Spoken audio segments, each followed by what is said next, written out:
Real estate isn't just about buying buildings, it's about building wealth. Whether you're an investor, an agent, or just getting started, this podcast is going to give you the tools and insider knowledge you need to win in commercial real estate.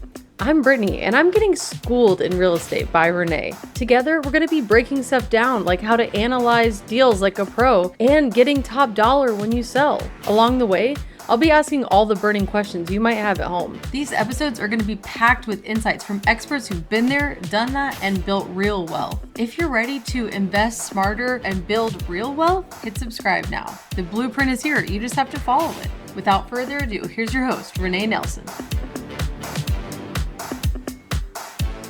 Hi, I'm René Nelson, CCIM. And today I am recording my very first podcast. I rooked my podcast director, Brittany, to come on with me. And we're going to just have a fireside chat about commercial real estate. And whether you are a seasoned investor or new to commercial real estate, Brittany and I are both passionate about educating people about money and finance, and especially women, helping people understand that there's always room at the table for you. So today we're going to just walk through commercial real estate and how to get into it, how to start investing, and then we're going to share more about what you can expect. So Brittany, thanks for being here. Thank you for joining me. Thank you so much for having me. I'm really excited to learn more about commercial real estate. And yeah, as you said before, I'm super passionate about helping people become more financially literate, especially women, coming from a place where I didn't know a lot about these things growing up. And now there's so much information out there, and we can really start to help people with some of this. I think it's going to be really exciting. Yeah, I'm looking forward to it. So let's just talk a little bit about commercial real estate, what's encompassed in it, what makes up commercial real estate, and then we can talk about how to get into it and how to become an investor. So commercial real estate is anything that's 4 units or larger for multifamily. And with the multifamily, that's my sweet spot. I've sold commercial real estate since 2004. And multifamily has really been my niche. And one of the reasons that commercial real estate is beneficial to investors is it allows them to diversify their portfolio. So I have clients that have money in the stock market, but you could pick up your phone or any news headline every day and see a trending headline that the stock market is getting ready to crash or it just shot up 200 points. And for some people, they need diversification because it's just too stressful to live or die by the stock market every day and try to figure out what your returns are going to be into your retirement. With real estate, you get to drive by it. You get to see it every day. You know it's there. You know what your net operating income is and what your portfolio is creating for you. And for a lot of people, especially my clients, they experience financial freedom. And that's really what, to me, commercial real estate is about, is creating that financial freedom that people are looking for.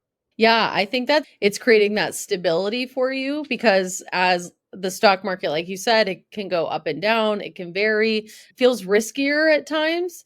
But with the commercial real estate, it's something stable, it's something you can see, you know what your operating expenses are going to be, you can calculate what your income is going to be. Yeah, for sure. And one of the benefits also is, as an investor, when you get more and more experienced, it's pretty easy for you to be able to calculate, just like you said, your return. So you can factor in, okay, is my property performing the way it needs to? Or do I need to increase my rents? Do I need to drop my expenses? Employment costs are going up, maintenance and repair costs are going up, insurance for properties are doubling, tripling. So investors really have to stay on their A game, watching and paying attention to those expenses to make sure their property is performing because, it's just like any other asset. No one is going to care about your portfolio like you. So I recommend, that every year people look at their portfolio and gauge what they're earning and their rate of return. And we're going to talk about that in future podcasts, and I'll show people how to do that. I can't wait to hear more about how you can leverage like certain debts to, make this more accessible for beginners. What's been your favorite day as a commercial real estate broker? Oh, really good question. It has to be hands down. A week ago, I paid off my brother's mortgage. I just closed a really big transaction, and my brother's 3 years older than I am, and he is a journeyman sheet metal, so he's just a working class guy, and he wanted to retire, and he asked me the other day, he's like, "Hey, could you help me calculate how much additional money I would need in order to pay off my mortgage?" He's like, "I'd like to get that paid off in the next year and a half or 2 years."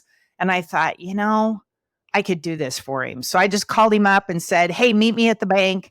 We met at the credit union and I said, "Give me your account number." And so he trusts me. So he did.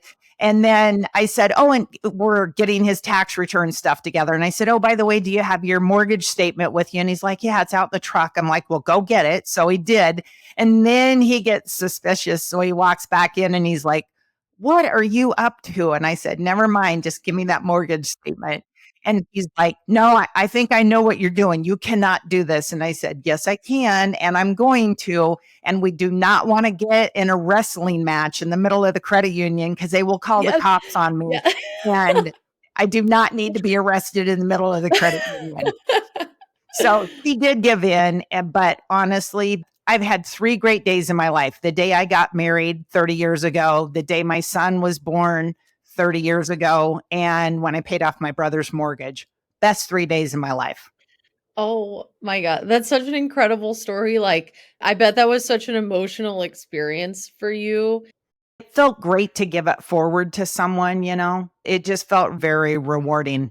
And the funny thing is, I drive by the property that I earned that transaction on. And now every time I drive by that property, I think to myself, I gave my brother some financial freedom so he could now focus on retiring. Ah, man, that's such an incredible story, and I love that so much, and I love what you're saying about how, like, you can be driving by the community and these little, like, moments are impacting you. I do drive by a lot of properties that my clients own, and I think that one put their son through college. That one was the first property that they bought. I can drive through the University of Oregon campus and look at a lot of the different properties. There's a large student housing company that moved up from Walnut Creek, California, and they really wanted to get into the U of O market and just needed their first property, and no one would. They kept trying. It took them about a year and a half, 2 years. We put our first deal together for them. They closed on that transaction. And then over the next 18 months, it was like a landslide for them taking over the U of O campus market. It was super exciting for them. The University of Oregon doesn't want to be really in the student housing business. So you either have the big institutional, I call them institutional grade, where, they're like 12 to 14 stories high. Those are more the big national student housing companies like Greystar and some of those other REIT student housing companies. And then there's the more smaller traditional guys like I'm referring to that came up like out of Walnut Creek and Chicago and Dallas. And there's a lot of good student housing companies that are in the market looking to take as much student housing properties that they can. That's a hot market. When the U of O went to the Big Ten, that put us back on the national radar for student housing in Oregon. I love hearing about the personal connection and how this can really absolutely change people's lives. This type of investing is life changing. It's stable investments and income over time that can help you become financially free. And I think that's such an important thing right now. And there's a lot of downsides to private equity holding too much of the market. So I'm sure we'll dive into that like more in other episodes. But yeah, I'm happy to be seeing like good, hardworking people who live in the community also invest in the community because it's like they live there and they have to see the property. It's more of that connection to there. Whereas private equity, I don't know if that piece is definitely linked, but yeah, that's really exciting. I totally agree with that, Brittany. You're right about the private equity versus the private owners.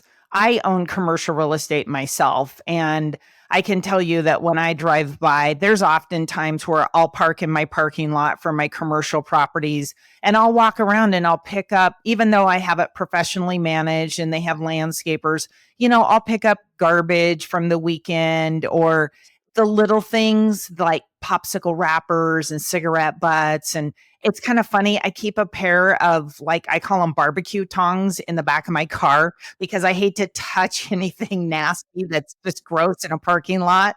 But I also want to give my tenants a great place to run their business. And if it's been the weekend and maybe I own a couple of properties near campus, and if, there was a big party and they've come onto my property, I need to clean that up for my tenants. So a lot of times if it's a Monday morning, I'll just sweep by and clean it up because it is important to give your clients a great place that they could either live safely or run their business, because tenant turnover is expensive. And so if you can retain those tenants and keep them happy, they're going to stay there a long time. And then that's going to help diminish your expenses that you're going to have as an operator. Yeah, that sounds really key. And, me and my husband, we've moved around a lot and now we're in Portland, Oregon. And I love it here. It's really great. And we love our apartment. It's one of the best apartments we've ever lived in. They're operating at such a high level. I've never experienced this kind of service with an apartment. People who work here and own these places are also coming around and taking care of them. They want to see it grow. They want to see the community be better. We host a lot of community events. We do a park cleanup. You can definitely feel that sense of like, we care about this place and we want to add a lot of value here.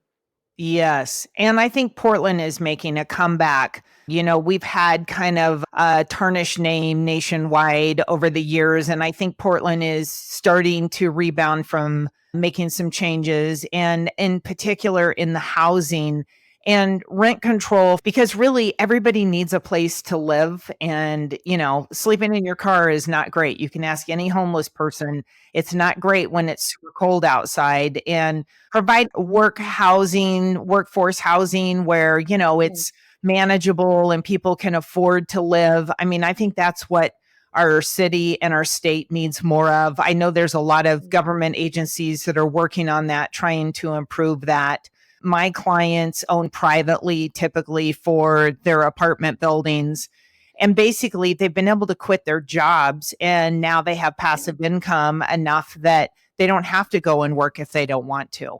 I do have clients that still work. I work with a lot of professionals like doctors and accountants and people who are now building legacy wealth where they're building a portfolio because they're going to leave it to their adult children.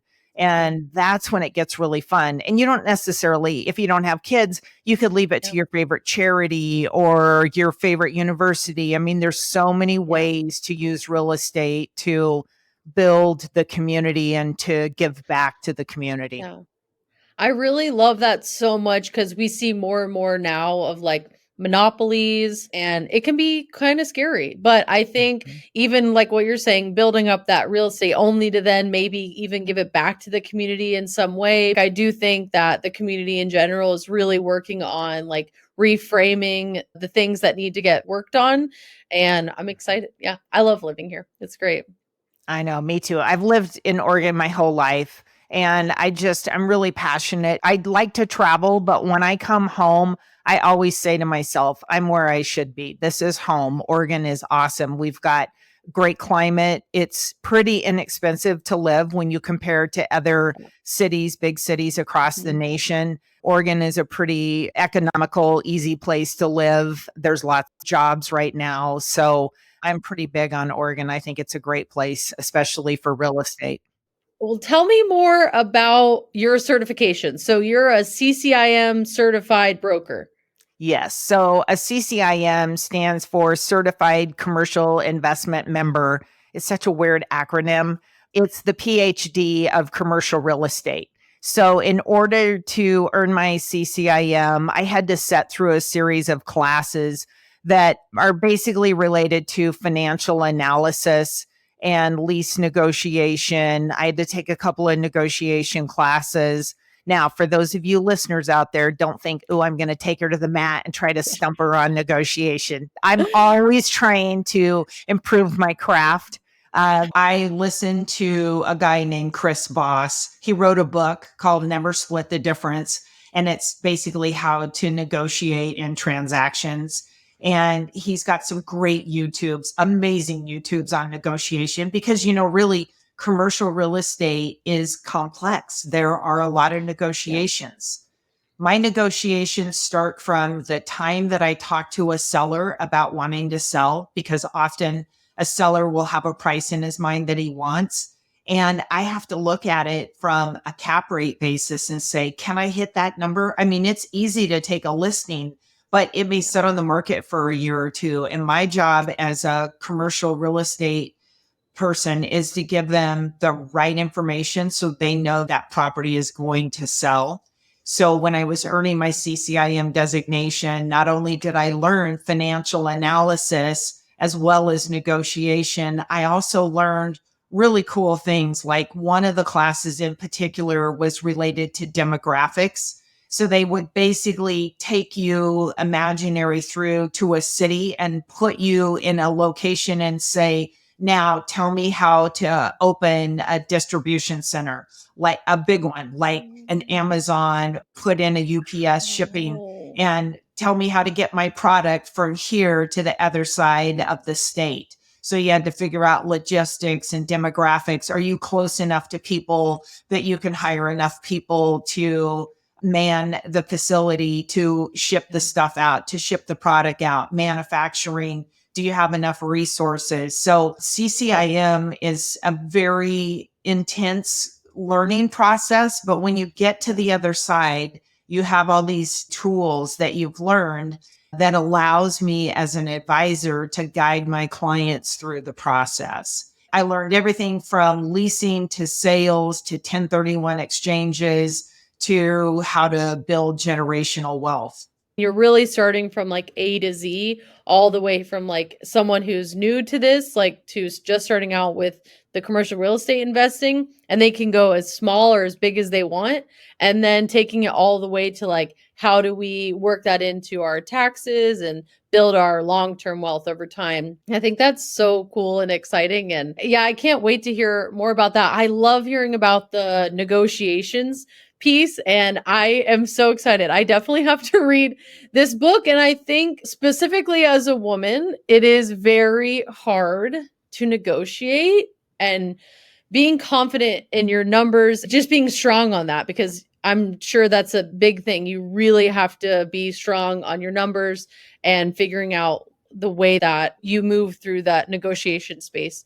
So yeah, I can't wait to hear more about that. I'm so excited. Yeah, I'm excited to share that information with our listeners on future podcasts and actually walk through some of the math on some of the transactions so that people can understand. I have a lot of friends that are residential real estate agents, and a lot of them say, I totally understand residential real estate, but I don't understand cap rate. I don't understand how to calculate cash on cash return. And every time I ask someone, they just kind of want to pat me on the head and say, oh, it's okay. You don't need to know that stuff. You absolutely do. It's critical. That is how you calculate your rate of return and whether you want to buy something.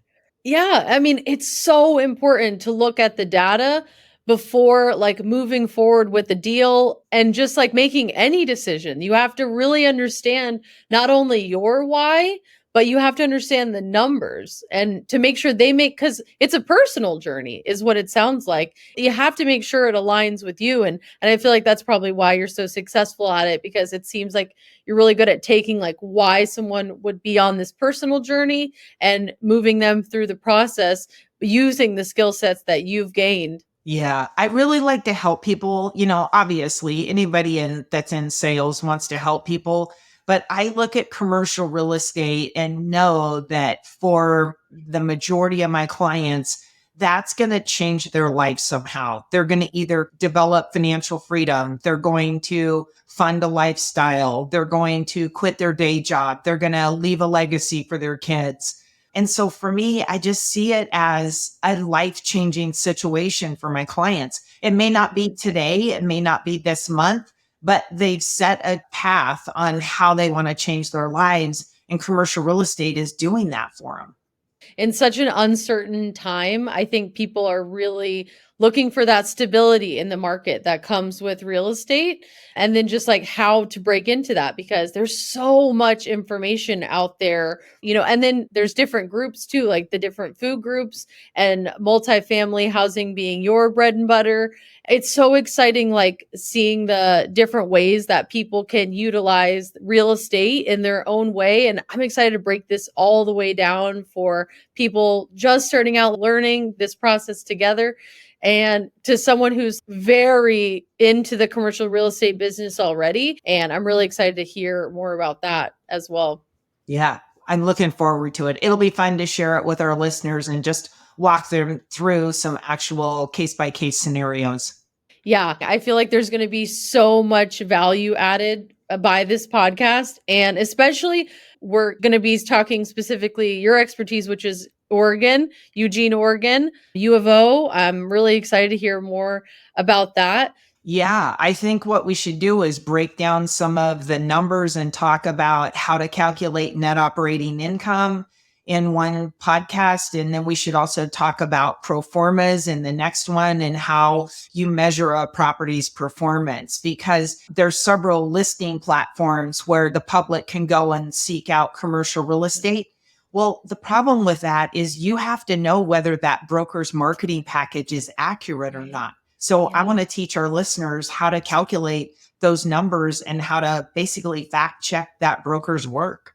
Yeah, that's so important. I really think in today's world, when there's so much information out there, it feels easier than ever to break in. But if you're not careful and you don't really calculate your numbers and you don't double check someone else's work, that could be a sore point in the future for you. Absolutely. And in one session, we will talk about due diligence. So let's say you're going to buy a property like an apartment complex and you put it under contract. Now, what do you do? If you're not like checking in on certain aspects of the business, it could really get away from you and you might end up spending more than you originally thought. Absolutely. Happens all the time. That's a wrap on our first episode. We hope this gave you some solid foundation to the commercial real estate world and why this could be a game changer for your financial future. But we're just getting started. Next time, we're going to be breaking down one of the most crucial numbers in real estate investing. We're going to be teaching you how to calculate NOI. Understanding NOI is going to be key to evaluating deals, helping you make smarter investments, and maximizing your returns. We're going to walk you through the formula, real-life examples, and common pitfalls. Make sure to subscribe so you don't miss out, and check out the show notes for any details we have about this episode. See you next time.